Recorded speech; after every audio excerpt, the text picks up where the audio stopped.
Alright, so let's examine the phenomena occur when we attempt to rotate a mirror through some angle theta with the reflected ray.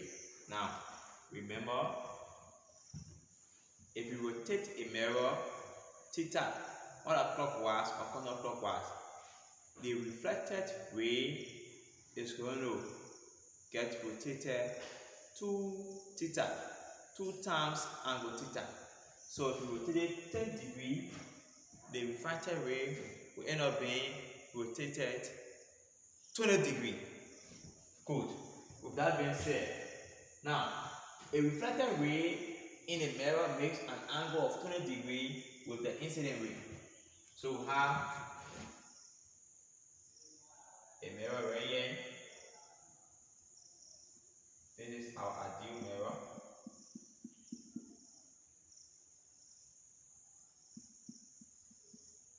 This is a normal. I have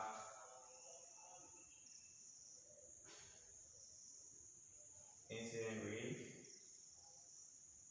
We have reflected ray. So they say a reflected ray and an incident ray makes an angle 20 degrees. That means right here will be 10 degrees and right here will be 10 degrees, because our second law of reflection says the angle of incidence is equal to the angle of reflection. So the reflected ray, the incident ray have 20 degrees between them.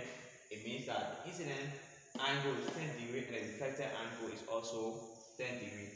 Now, what will happen if I attempt maintaining this particular ray here? I attempt to rotate this mirror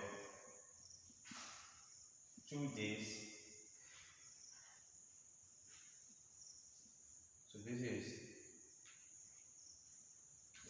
is R, this is arrow,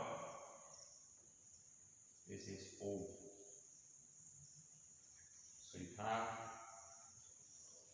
I rotating, the mirror is now at O prime. Now the angle here is going to rotate 15 degrees. 15 degrees. This thing still with me here. Now the normal is going to change. Since the angle, the mirror rotates 15 degrees, the normal also rotates 15 degrees. So you have our new normal. You have our new normal. So N prime.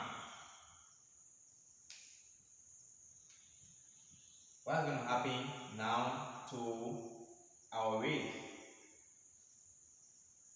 What's going to happen now to our rays? But we have 15 degrees rotated here.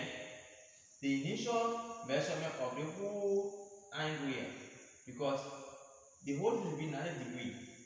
This quadrant N C D. NCD is 180. Now, because the number is here, we say the angle of incidence is 10 degrees. It means 10 degrees minus 90 degrees would be what? 80 degrees. So there is an 80 degree right here. When you rotate a 15 degree, you subtract 15 from the 80 here, you have 65 degrees. It means that in here, at 65 degrees. Angle of incidence stay the same. The particular ray is not changing, only reflected ray will change. So it still remains 65 degrees, because all the remaining 80 degrees that was left with the first mirror, when we rotated 15 degrees inward, it lost 15 degrees. So it's now 65 degrees. It means that with our new normal, the angle of incidence now change. The angle of incidence which was 10 degree now, will be 90 minus 65. So 90 minus 65 will be 25 degree. So the new angle of incidence will be 25 degree. New angle of incidence.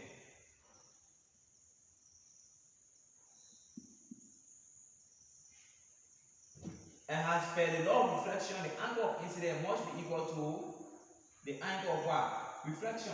So that means our angle of reflection for the new ray will be right here.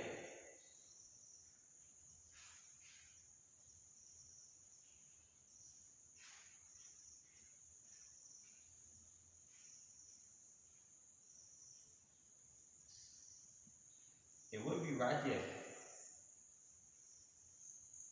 So here will be our point.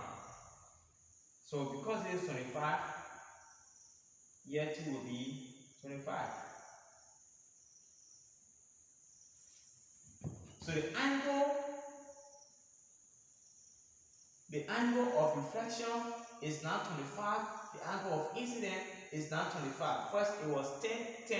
Now they are 25. So I want to find the entire length between here. This is the normal.